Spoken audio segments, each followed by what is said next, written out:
जय माता दी दोस्तों, कैसी हैं आप सभी। दोस्तों, आज हम इस वीडियो में बात करेंगे वृश्चिक राशि के साप्ताहिक राशिफल की। बात करेंगे कि 1 सितंबर से लेकर 7 सितंबर तक का समय, यानी सितंबर महीने का ये पहला सप्ताह आपके लिए कैसा साबित होगा, कहाँ आपके लिए लाभकारी स्थितियाँ बनेंगी और कहाँ आपको सावधानी बरतने की आवश्यकता रहेगी।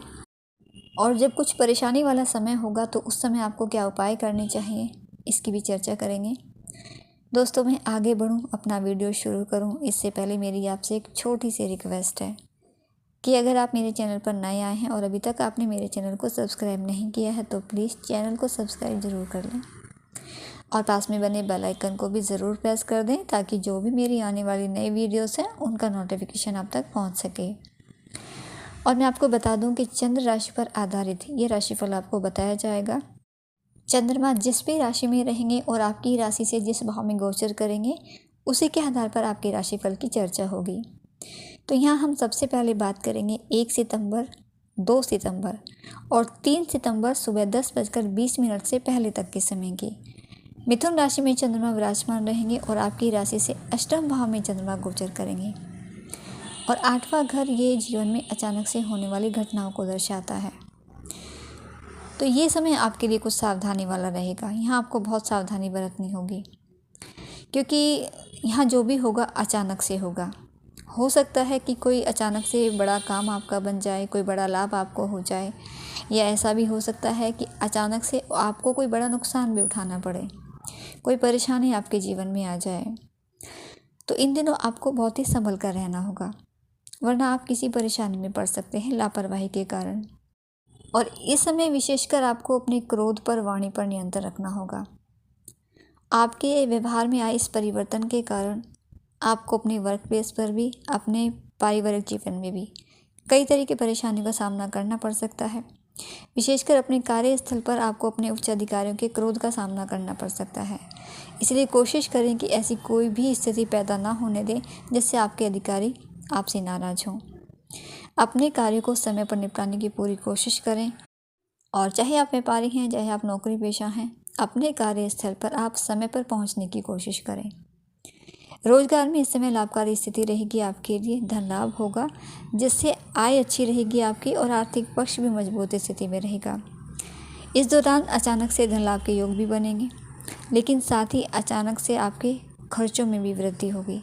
फिजूल खर्च बढ़ेंगे आपके यहाँ, इसलिए फिजूल खर्चों पर नियंत्रण रखना होगा। बेवजह की किसी चिंता के कारण मन आपका परेशान रह सकता है। आप अपने मन को केंद्रित करने का पूरा प्रयास करें, शांत रहें, धैर्य बनाकर काम करें। आपके वैवाहिक जीवन में, साथी या परिवार में किसी के साथ भी आपका झगड़ा या कोई वाद विवाद होने की उम्मीद रहेगी, जिससे आपका मानसिक तनाव बढ़ेगा। इसलिए विशेषकर इस समय ऐसी परिस्थितियों से बचने का पूरा प्रयास करें। ऐसी कोई भी परिस्थिति पैदा बिल्कुल भी ना होने दें। और इन दिनों में यात्राओं के भी योग आपके लिए बनेंगे।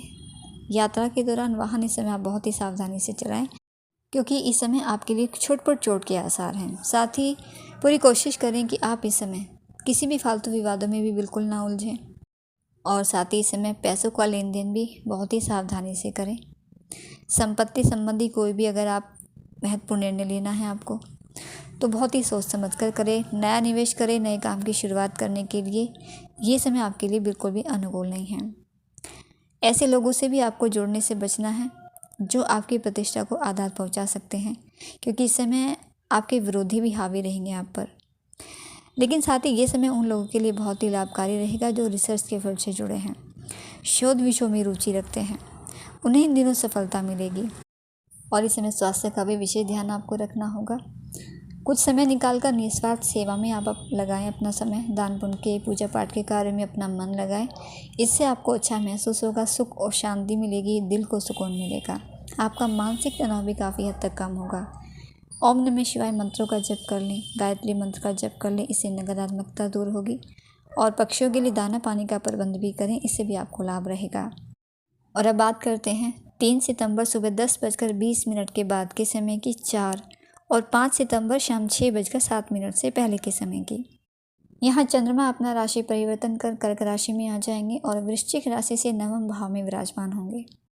और नवम भाव जो कि भाग्य स्थान कहलाता है, तो ये बहुत ही शुभ स्थिति यहाँ आपके लिए रहेगी। आपको इस समय किस्मत का पूरा साथ मिलेगा। आपको धन लाभ भी अच्छा होगा। आपके आर्थिक पक्ष में मजबूती आएगी। आपका रुका हुआ पैसा भी इस समय मिल सकता है। बिजनेस में भी अच्छा मुनाफा होगा आपको। आपका बिजनेस खूब आगे चलेगा, तरक्की पर रहेगा। भौतिक साधनों में वृद्धि होगी। इस दौरान आप महत्वपूर्ण लोगों से भी कांटेक्ट बनेंगे आपके, और आपकी कार्य क्षमता भी बढ़ेगी, जिससे काम करने की गति भी आपकी तेज होगी। अपने दैनिक कार्यों के साथ साथ कुछ पेंडिंग कार्य भी आप पूर्ण करने में सफल रहोगे। आपके मन में सामाजिक कार्य करने के भी नए विचार आएंगे, जहां आपका खूब मान सम्मान बढ़ेगा। लोगों से मेल मिलाप होगा आपका। लोग आपके व्यवहार से, आपकी वाणी से इस समय बहुत खुश रहेंगे। धार्मिक प्रवृत्ति के भी रहेंगे आप इस समय, और दान पुण्य के कार्य में भी आपका मन खूब लगेगा, और इससे आप अच्छा भी महसूस करेंगे। किसी ज़रूरतमंद की मदद आप कर सकते हैं। छात्रों के लिए ये दिन बहुत ही अच्छे साबित होंगे।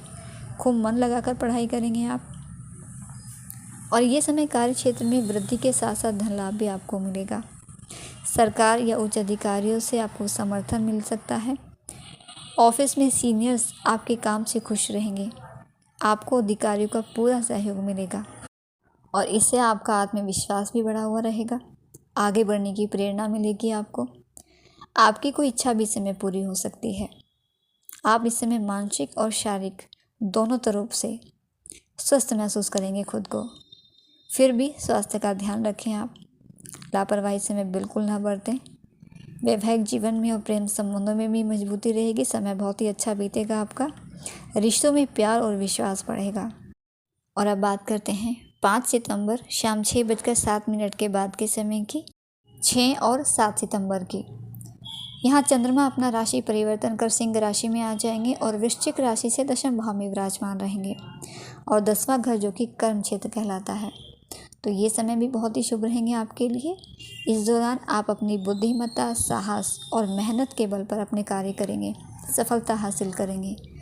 धन और परिवार संबंधित अगर कोई भी समस्या है तो उसे सुलझाने में भी आप समर्थ रहोगे। आपके व्यवहार में सक्रियता बढ़ेगी, सकारात्मकता आएगी, जिससे विशेषकर नौकरी पेशा लोगों को अपने कार्य क्षेत्र में अपने काम निपटाने में बहुत ही सहायता मिलेगी।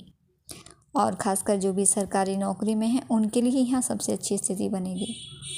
आपका सामाजिक दायरा भी बढ़ेगा, मान सम्मान भी खूब मिलेगा। आर्थिक रूप से भी आप खुद को सुरक्षित महसूस करेंगे। और यदि आप बिजनेस करते हैं, शेयर मार्केट से जुड़े हैं, तो निवेश करना आपके लिए बहुत फ़ायदेमंद साबित होगा। यहाँ पिता का भी साथ मिलेगा, क्योंकि 10वां घर ये पिता का भी भाव है, और पिता के कारण आपका कोई काम भी बनेगा। हो सकता है कि इस समय आपके पिता को भी कोई बड़ा आर्थिक लाभ हो जाए। आपकी वाणी में एक आकर्षण रहेगा, और दूसरों को आप अपनी वाणी से प्रभावित करोगे। विशेषकर अगर वाणी से आपका व्यापार होता है तो बहुत अच्छी सफलता और बहुत अच्छे लाभ का समय रहेगा आपके लिए। छात्रों के लिए दिन बहुत शुभ रहेंगे। शिक्षा के क्षेत्र में अच्छा प्रदर्शन करेंगे, और साथ ही अपने साथियों की मदद से आप अच्छी सफलता भी हासिल करेंगे। और जो भी छात्र प्रतियोगी परीक्षाओं की तैयारियों में लगे हैं, उन्हें इस समय बहुत अच्छी सफलता मिलने की उम्मीद है। मनचाहे कॉलेज में आपको एडमिशन भी मिल सकता है। यानी इस समय खुशखबरी का समय है, कोई खुशी की खबर आपको मिल सकती है। और ये समय स्वास्थ्य के दृष्टिकोण से भी बहुत ही शुभता भरा समय है आपके लिए। स्वास्थ्य को लेकर फिर भी कोई लापरवाही बिल्कुल ना बरतें। योग और ध्यान पर इस समय विशेष ध्यान दें आप, अधिक लाभ रहेगा। एकाग्रचित होकर अपने भविष्य की खूब अच्छी प्लानिंग करें। सहजता भरा समय है आपके लिए। परिवार में भी सुख शांति और प्रेम रहेगा, और प्रेम संबंधों के लिए भी शुभ रहेंगे ये दिन आपके लिए। प्रेमी साथी के साथ, अपने जीवन साथी के साथ अच्छा समय बिताने का मौका मिलेगा। सभी रिश्तों में मधुरता बनी रहेगी। तो समय हर तरह से आपके लिए बहुत अनुकूल है। और यहाँ एक अच्छी स्थिति और बनेगी कि 6 सितंबर को मंगल और शुक्र ग्रह, ये दोनों ग्रह अपना राशि परिवर्तन करेंगे, और आपके राशि स्वामी मंगल ये आपके लाभ स्थान में विराजमान होकर आपके लिए बहुत ही लाभकारी स्थितियों का निर्माण करेंगे। तो कुल मिलाकर बहुत ही अच्छा समय है आपके लिए। खूब लाभ उठाइए समय का, और ईश्वर आराधना में अपना मन लगाएं ज़्यादा से ज़्यादा। भगवान हनुमान जी की आराधना कर लें, हनुमान चालीसा का पाठ करें नियमित रूप से, तो आपके लिए बहुत अधिक शुभता बढ़ेगी। नियमित रूप से भगवान सूर्य देव को भी अर्घ्य दिया करें तांबे के लोटे से, ये भी आपके लिए लाभकारी रहेगा। तो दोस्तों, ये थी कुछ जानकारी आपके लिए। वीडियो अच्छा लगे तो वीडियो को लाइक करके ज़रूर जाइएगा। आपका दिन शुभ रहे। माता रानी आपको और आपके परिवार को स्वस्थ रखे। इसी मंगल कामना के साथ जय माता दी।